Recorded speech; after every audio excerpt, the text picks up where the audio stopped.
भाजपला सपोर्ट चांगला आहे आणि जे विरोधक म्हणतात 500 रुपये हजेरी नाही ते काय झाली. आता मी या डेअरीत कामाला नाही तरी मी जातो का तर गावचा विकास व्हायसाठी. पण आपण इलेक्शन लढतो कासाठी गावच्या विकासासाठी. तोच जो विकास जर करायचा म्हणतो तुम्ही आडवं का पडता विरोध. तुम्हाला इलेक्शन कशासाठी लढायचं आहे गावच्या विकासासाठी. मग विकास जे विकास करतो त्याला तुम्ही साथ द्या ना. जिथं तुम्हाला विरोध करा तिथं विरोध करा जिथं विकास होतो तिथं विरोध नको करू. त्यामुळे मी म्हणतोय गावच्या उमेदवाराला सगळ्यांनी बहुमताने मतदान करा आणि सहकार्य करा.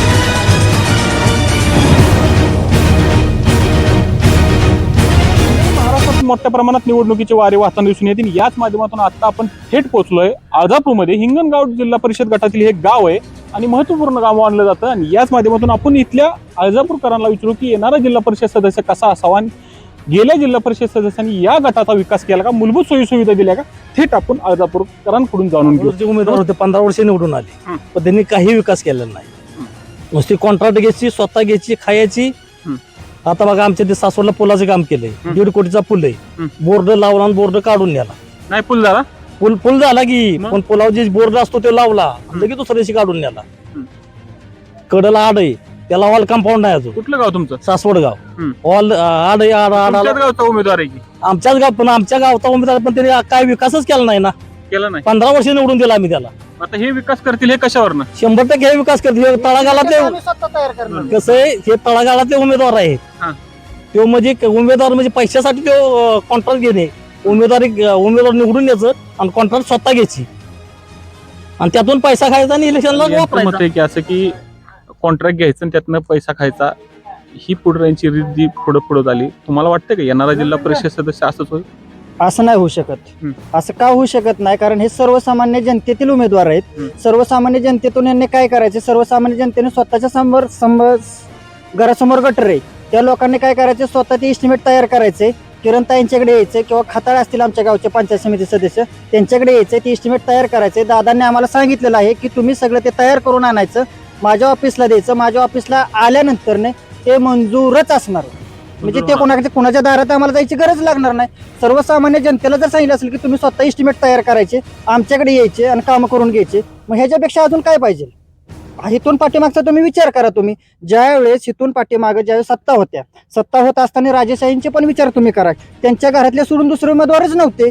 फलटण तालुक्यात दुसरे नव्हती, सर्वसामान्य जनताच नव्हती का शिल्लक. सर्वसामान्य जनतेला नाही होता का. आता तुम्ही खऱ्या अर्थाने लोकशाही जिवंत झाली. तुम्ही विचार करा की आता सर्वसामान्य उमेदवार आहेत. हो, सर्वसामान्यच उमेदवार. सगळे काम होणार आहे ती उमेदवार आता सर्वसामान्यांनी दिलेले रणजित दादा. कारण हे उमेदवार सर्वसामान्यांनी निवडलेले आहेत. म्हणजे हा कोणी पोटरांनी दिलं नाही उमेदवार. आणि हे आमचं पहिल्यापासून ड्राय भागच आहे. अजून मला वाटत नाही दत्ता अनपटला मी ओळखतो म्हणून. अजून नाही. आता 15 वर्ष मग शिक्का मारलं फक्त आम्ही. पण उमेदवार दिसत नाही. उमेदवार दिसत नाही, दिसतच नाही. म्हणजे एकदा मतदान झालं, निवडणूक झाली की गायब. सर्वसामान्याचा विषयच नाही ह्याच्यात. तसं हे उमेदवार करतील असं वाटतं ना. आमच्या गावचं उमेदवार आम्हीच निवडलंय त्यांना. म्हणजे पुन्हा गायब होतील असं नाही होऊ शकत नाही, शक्यच नाही. प्रतिनिधीला मागच्या 15 वर्ष आपण सत्तेत निवडून दिला. त्या लोकप्रतिनिधी आळजापूर गावामध्ये आला तर त्यांनी असा दत्ता बाप्पू अनपट ह्या नावाने एक काम द्यावं. त्यांनी असेल नगरने 15 वर्ष काय एखादं तुम्ही काम दिलं असेल, पण त्या 15 वर्ष तुम्ही एखाद्या नगरने काम द्यायचं आणि लोकांना सांगताल का मी विकास कामं केले. ते म्हणत असेल महाराज साहेबांनी कामं की आम्ही आणली.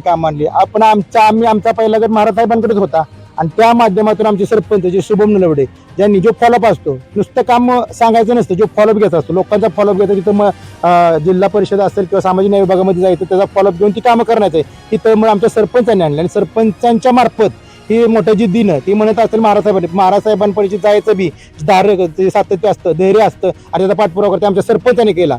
आणि हा सरपंचाने आज नाही, हा सरपंचाने आमच्या गावात जवळजवळ 400 कुटुंबांना बांधकाम कामगार योजनेतून भांडण्याचा लाभ दिला. मग ते विरोधक असून आणि जे उद्या टीका करतो ना त्यांच्या घरामध्येही भांडीचा लाभ दिलेला आहे. असं नाही की विरोधक आहे म्हणून त्याच्या गावाला भांडी दिलं. विकास होतो नाही, विकास तंत्र हे आमचे उमेदवार जे आहेत. असा आरोप होतो या कुटुंबावरती की कार्यकर्ते 500 रुपये देऊन गोळा केले जातात आणि प्रचारासाठी फिरवले जातात. याचा आरोपाचं खंडन कसं कराल, तुम्हाला काय वाटतं? आता तुम्हाला सांगतो, आम्ही 500 लोक दिले ते असा विषय नाही. माझे चांगलं मत आहे की ज्या विलासराव नलवडे, आदरणीय विलासराव नलवडे यांनी जवळजवळ 400 कुटुंबांना रोजगार दिलाय. आज त्यांचं उपजीविका साधते. आज जर आमच्या गावचा विकास बघतो, जो गावचा विकास सर्वांगीण विकास झालाय ना, त्या आदरणीय भाऊंमुळे झाले. आज आमच्या युवकांना जी मुंबई पुण्याला जाणार आहे ती मुंबई पुण्याला युवक जात नाहीत. आज गावामध्ये त्यांना रोजगार येतो. हक्काचं विधी संतोषकुमार डेअरी माझे, मी त्या गावात सदस्य आहे आणि त्या डेअरीचा व्यवसायाला भरभराटी करून मला आज त्यांची उपयोग माझी साधते, माझं घर चालते, माझे एक आदर राहतो, म्हणजे माझे ऋण राहतं की मी त्यांची कसं परतफेड करावं. त्यासाठी आम्ही सर्व युवक आज त्यांच्या जोमाने आणि 500 रुपयाची नुसती टीका करतात, पण 500 नाही 5,000 दिले तरी आम्ही विकले जाणार नाही. आम्ही आमच्या पक्षाने आमच्या नेत्याला पुढे जाण्यासाठी आम्ही सर्व प्रयत्न करू. आणि आमच्या गावामध्ये जे म्हणतात की यांना आम्ही लीड देऊ शकत नाही, 50-50% काय तर काय, आम्ही जवळजवळ 80% लीड आम्ही आमच्या गावात देऊ. आणि एवढं मी सांगेन. तुम्हाला काय वाटतं की गेले अनेक वर्ष ही डेअरी चालतीये, रोजगार मिळतोय, युवकांच्या हाताला काम मिळतंय, परंतु असाही आरोप केला जातो की या डेअरीच्या माध्यमातून कर्मचाऱ्यांवरती त्रास दिला जातो. कर्मचाऱ्यांना काय सांगाल थोडक्यात? असे आरोप वेगवेगळे होतात, काय सांगाल थोडक्यात? कोणताही त्रास दिला जात नाही. विरोधकांचं बोल नाही, ते कोणालाही त्रास झालेला नाही. हे सगळ्या गोष्टी आम्ही आता पहिल्यापासूनच काम करत आलेलो आहे. मी जवळजवळ 1998 पासून काम करतो इथं.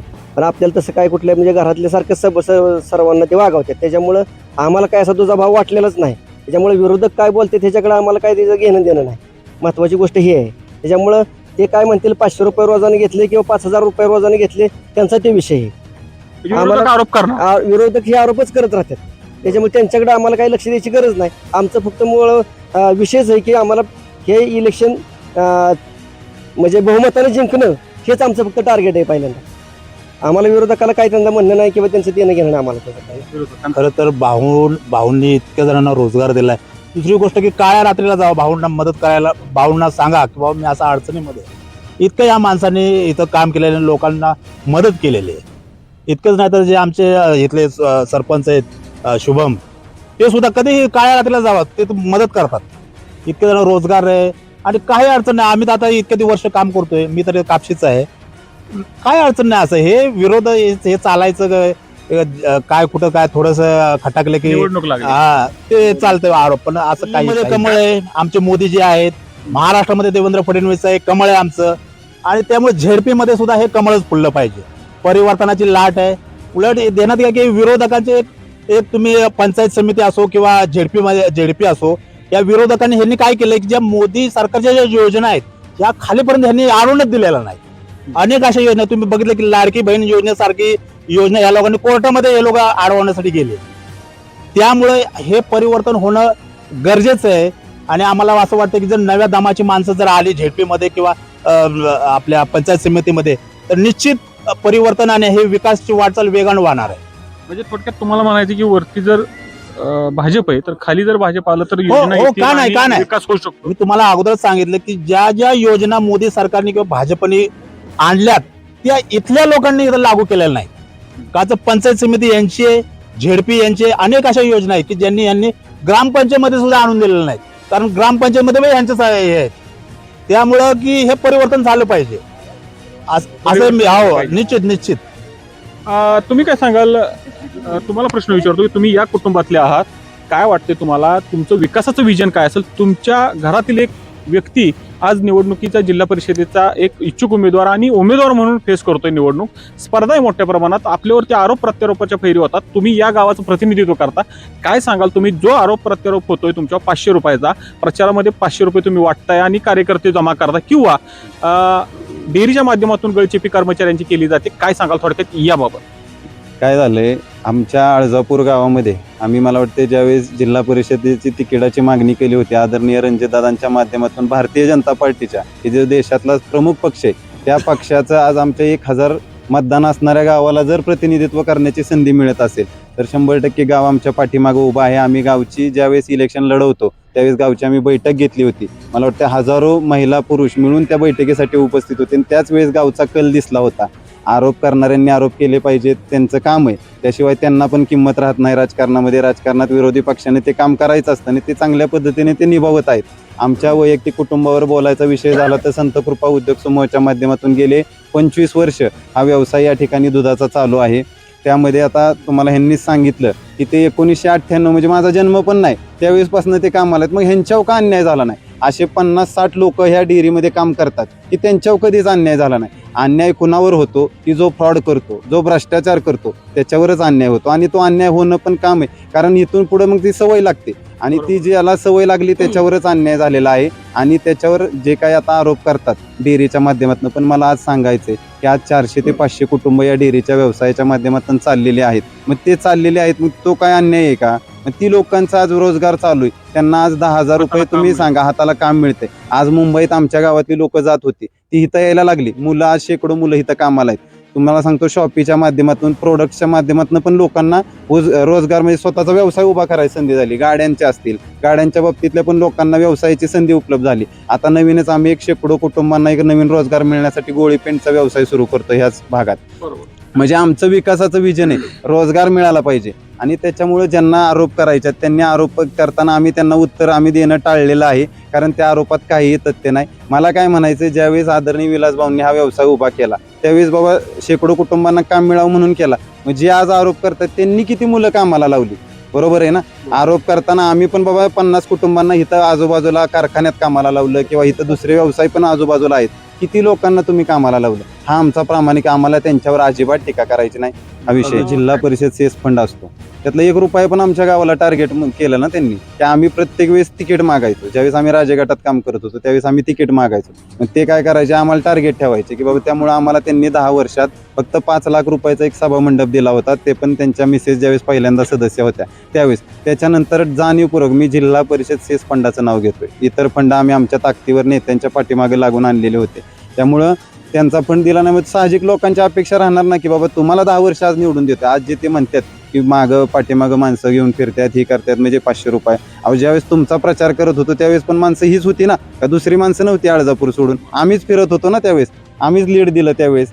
त्याच्यामुळे त्यांनी आरोप केलेले त्यांच्या आमच्या गावातील असतील किंवा इतर कोण आरोप करतात त्यांच्या आरोपांना आमचं स्पष्ट विकासाचं विजन आहे. आणि जो उमेदवार दिलाय, तुम्ही सारखं उमेदवाराबद्दल सांगता आमच्या कुटुंबातील, तर सुशिक्षित उमेदवार आहे, स्वतः उच्च शिक्षित वकील आहेत, वकिलीचं चांगलं त्यांचं ज्ञान आहे आणि त्याचा 100% आम्ही तो उपयोग त्यांचा या ठिकाणी या राजकारणात करणार आहे. जर दादांचं धोरण आहे तरुण पिढीला पुढे आलं पाहिजे. आज त्यांचं वय किती? 30 वय आहे. सांगा ना, 30 वयाच्या जर व्यक्तीला जर तुम्ही संधी देत असाल तर 100% ती व्यक्ती 100% राजकारणात चांगलं काम करेल. मला वयाच्या 26व्या वर्षी सरपंचपद गावाने दिलं. का दिलं? तर बाबा विकासाचे काम करण्याची त्यांच्याकडे गती.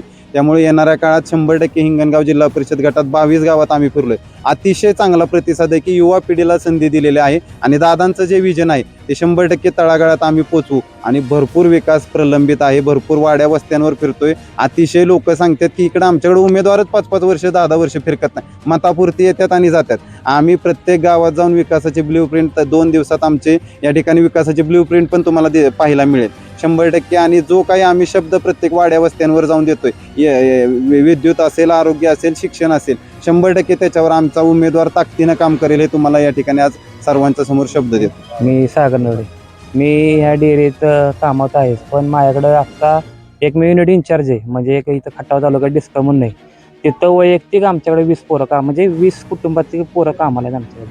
म्हणजे आणि आम्ही तिथं काही कुठल्या पोराला म्हणजे हे करत नाही की बा जाती करत नाही, असं काम झालं पाहिजे. आणि आज जे मी इथं काम करतोय डेअरीवर, मी 500 रुपयाने येत नाही, काही येत नाही. काय मी उत्स्फूर्तपणे भाऊंच्या पाठीशी आहे आणि भाऊंच्यासाठी मी काही करायला तयार.